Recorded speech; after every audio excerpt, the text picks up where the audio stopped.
Hello, my friends. So we are going to read. I'm all cattywampus. We are going to read Stargirl chapter 30 through the end.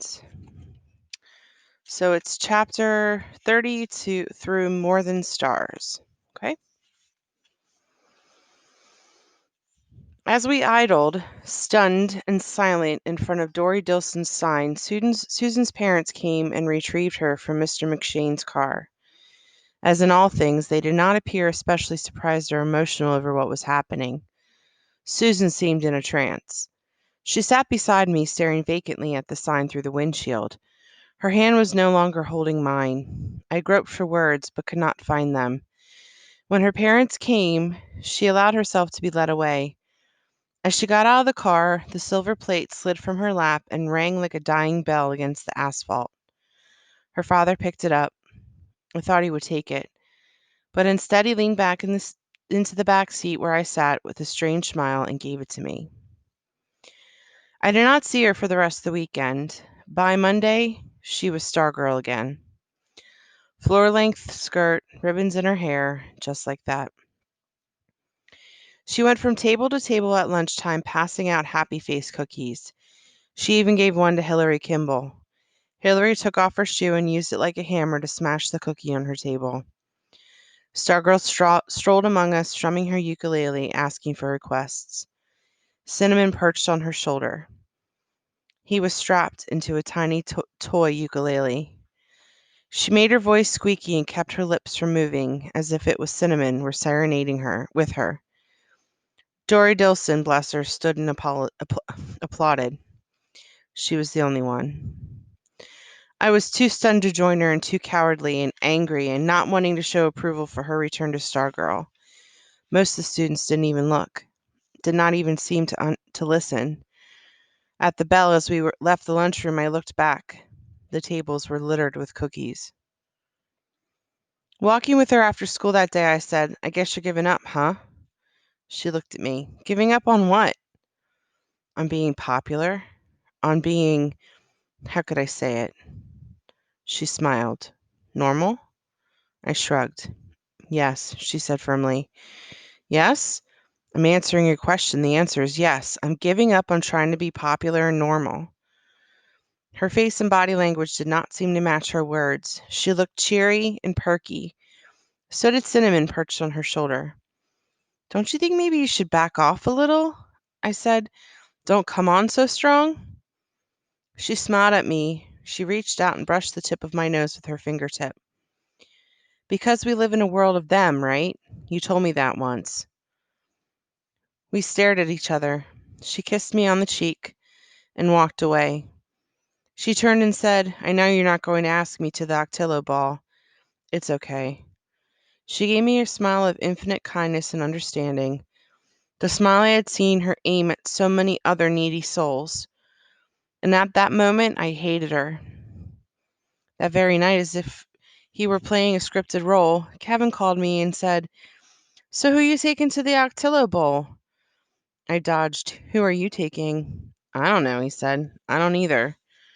There was a pause on the other end of the line. "Not Stargirl?" "Not necessarily," I said. "You trying to tell me something?" "What would I want to tell you?" "I thought you were, too. I thought there was no question." "So why are you asking?" I said, and I hung up. In bed that night, I became more and more uncomfortable as the moonlight crept up my sheet. I did something I had never done before. I pulled down the shade. In my dreams, the old man on the mall bench raised a wobbling head and croaked, "How dare you forgive me?"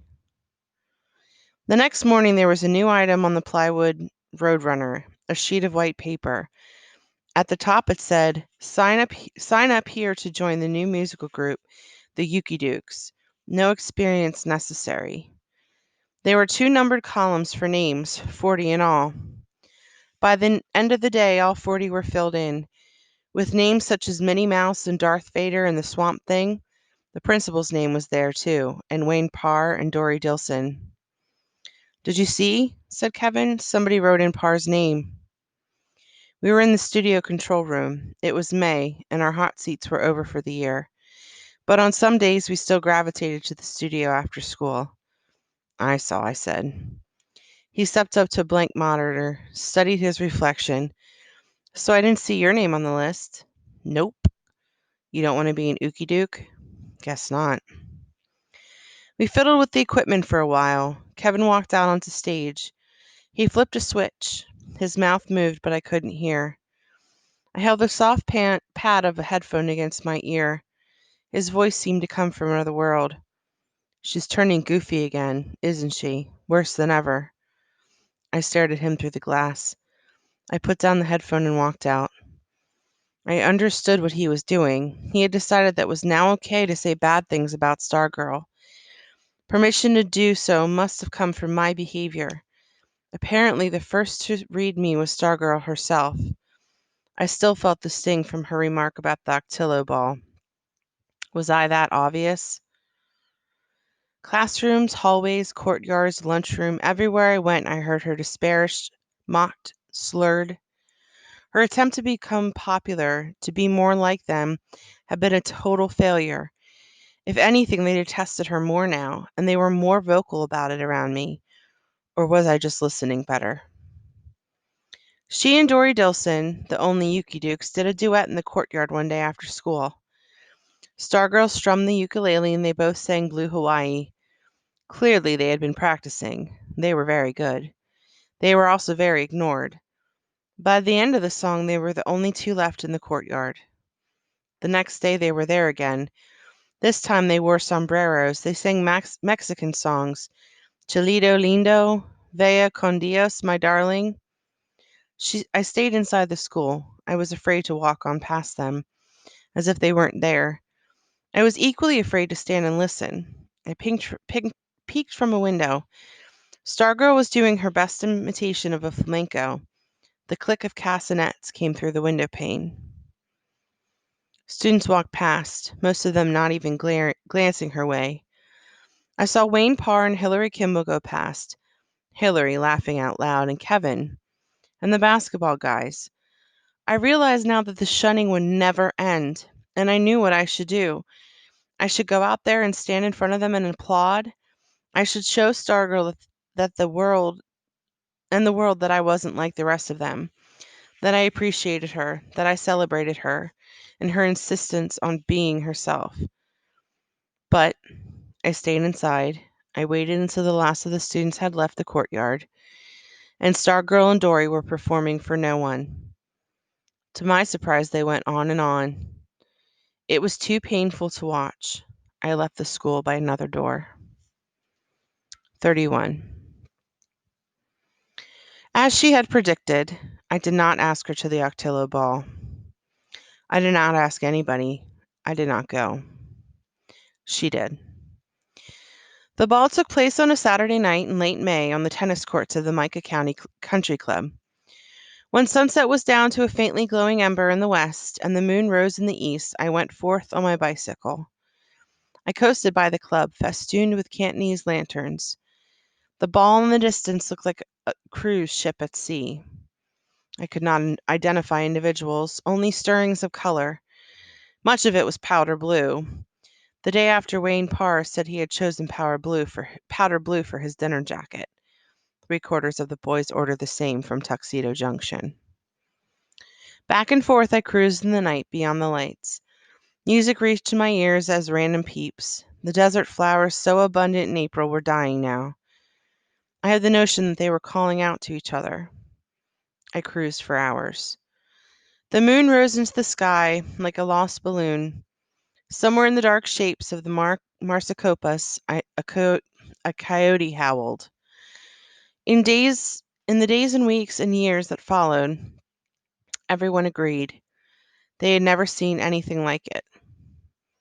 She arrived in a bicycle sidecar, just big enough for her to sit in. The sidecar had a single outboard wheel. The inboard side was braced to the bike. Everything but the seat of the bike and the sidecar bench were covered in flowers. A 10-foot blanket of flowers trailed the rear front fender like a bridal train. Palm fronds flared from the handlebars. It looked like a float in the Rose Parade. Dory Dilson pedaled the bike.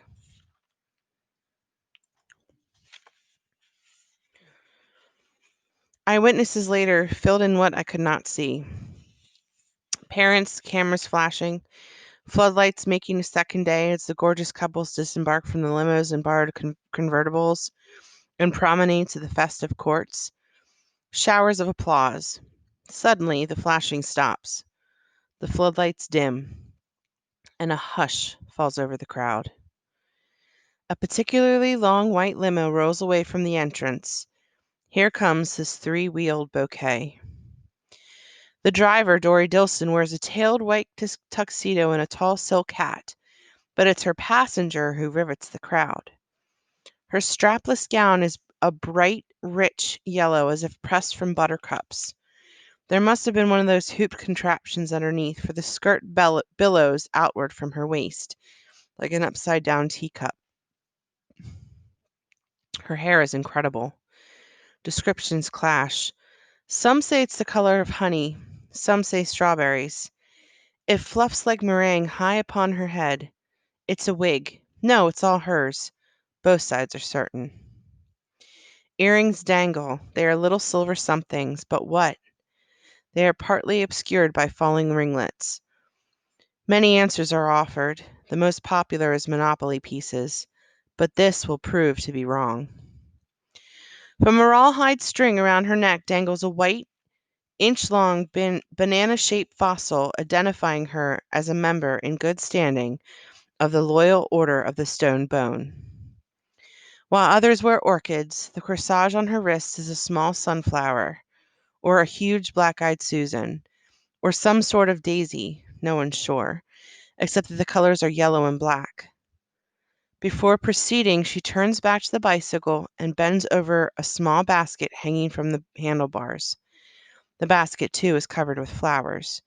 She appears to kiss something in it and then waves to Dory Dilson. Dory salutes and the bicycle pulls away. People nearby catch a glimpse of a tiny cinnamon-colored ears and two peppercorn eyes staring out of the basket. Beautiful, unusual, interesting, different, regal. These words will come later from the parents lining the walk.